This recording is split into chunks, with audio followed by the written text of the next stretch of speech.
Pushpa madam ಅವರು ನನ್ನ unmute ಮಾಡ್ತಾ ಇದ್ದೇನೆ. ಎಸ್, ಪುಷ್ಪಾ ಮೇಡಮ್ ಅವರು ಅನ್ಮ್ಯೂಟ್ ಮಾಡ್ಕೊಳ್ಳಿ, ನಿಮ್ಮ ಒಂದು ಅವಕಾಶ ನಿಮ್ಗೆ ಇದೆ. ಎಸ್, ನಮಸ್ತೆ. ನಮಸ್ತೆ ನಮಸ್ತೆ.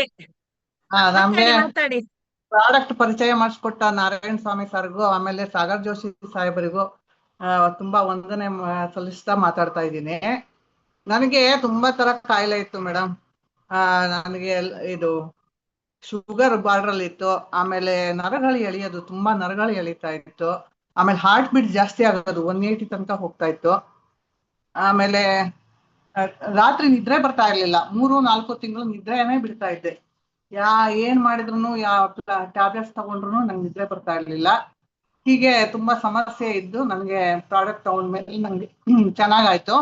ನನ್ನ ಮಗನಿಗೆ ಯಾವಾಗ್ಲೂ ಕಾಲ್ ನೋವು, ಅವನು 6 ಅಡಿ ಇದ್ದಾನೆ, 6'3" ಇದ್ದಾನೆ. ಅವನ ತೂಕಕ್ಕೆ ಕಾಲ್ ನೋವು ಬರೋದು.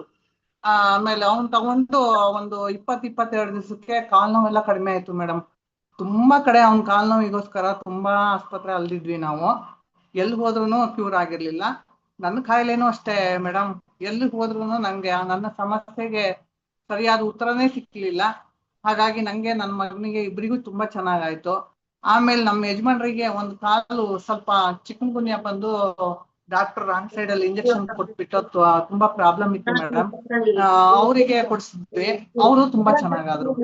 ಆಮೇಲೆ ನಮ್ಮ ಅಕ್ಕಪಕ್ಕದಲ್ಲೆಲ್ಲ ಕೊಡ್ಸಿದ್ವಿ, ಅವ್ರಿಗೆಲ್ಲರಿಗೂ ಸಮಸ್ಯೆಗಳೆಲ್ಲ ಬಗೆಹರಿತು. ಮತ್ತೆ ನಂಗೆ ತುಂಬಾ ಹೇಳಲಿಕ್ಕೆ ಆಗ್ತಾ ಇಲ್ಲ, ಯಾಕಂದ್ರೆ ತುಂಬಾ ನಾನೊಂದು 70 ಪ್ರಾಡಕ್ಟ್ ಕೊಟ್ಟಿದ್ದೀನಿ. ಎಲ್ಲ ಕಡೆನೂ ಅವ್ರವ್ರ ಸಮಸ್ಯೆ ಬಗೆಹರಿಸ್ಕೊಂಡಿದ್ದಾರೆ. ಈ ನಡುವೆ ಒಂದು 2-3 ತಿಂಗಳಲ್ಲಿ ಕೊಟ್ಟಿರೋದು ಹೇಳ್ತೀನಿ. ನನ್ನ ಚಿಕ್ಕಪ್ಪನ ಮಗಳು ತುಂಬಾ ನರಗಳು ಎಳಿತಾ ಇದೆ, ನಂಗೆ ಏನ್ ಮಾಡ್ಬೇಕು ಅಂತ ಗೊತ್ತಾಗ್ತಾ ಇಲ್ಲ. 3-4 ಹಾಸ್ಪಿಟ್ಲ್ ಎಲ್ಲ ತೋರಿಸಿದ್ದೆ, ಇನ್ನು ಬೆಂಗಳೂರಿಗೆ ಬರ್ಬೇಕು. ಅಲ್ಲಿ ನಾನು ಬಂದಾಗ ನಿಮ್ಮನೆಗೆ ಬರ್ತೀನಿ ಅಂತ ಹೇಳಿದ್ಲು. ಅದಕ್ಕೆ ನಾನು ಹೇಳ್ತೀನಿ, ಇನ್ನು ಬೆಂಗಳೂರಿಗೂ ಬರೋದು ಬೇಡ, ಎಲ್ಲಿಗೂ ಬೇಡ, ನನ್ನ ಹತ್ರ ಪ್ರಾಡಕ್ಟ್ ಇದೆ, ಇವತ್ತು ಕಳಿಸ್ತೀನಿ ಅಂತ ಹೇಳಿ ಬಸ್ಸಿಗೆ ಹಾಕ್ಸಿದೆ. ಆಮೇಲೆ 8 ದಿವಸಕ್ಕೆ ಅವಳದು ಹಲವು ಸಮಸ್ಯೆ ಕಡಿಮೆ ಆಯ್ತು. ನರಗಳು ಎಳೆಯುವುದೆಲ್ಲ ನಿಂತು ಹೋಯ್ತು, ಕಡಿಮೆ ಆಯ್ತು. ಆಮೇಲೆ ಶುಗರ್ 400 ಮೇಲೆ ಹೋಗ್ತಾ ಇತ್ತು, ಈಗ ನಾರ್ಮಲ್ ಬಂದಿದೆ. ತುಂಬಾ ಚೆನ್ನಾಗಿ ಅವಳು ಕೆಲಸ ಮಾಡ್ಕೊಂಡು ಅವಳು ಹೇಳ್ತಾಳೆ, ಅಯ್ಯೋ ಎಂತ ದೇವಮಾನವ ಇರಬಹುದು, ದೇವಮಾನವ ಹುಡ್ತಾರೆ ಕಲಿಯುಗದಲ್ಲಿ ಅಂತ ಹೇಳ್ತಾ ಇದ್ರು.